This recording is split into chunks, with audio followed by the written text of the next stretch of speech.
তোমরা থাকো থাকো।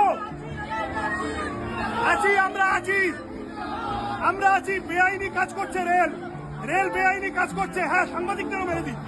বেআইনি কাজ করছে রেল আদালতকে এড়িয়ে, আইনকে এড়িয়ে আজকে উচ্ছেদ করতে এসেছে। আমাদেরকে জোর করে বেআইনি ভাবে ডিটেইন করেছে। তোমরা থাকো, আমরা থাকবো, হারবো না।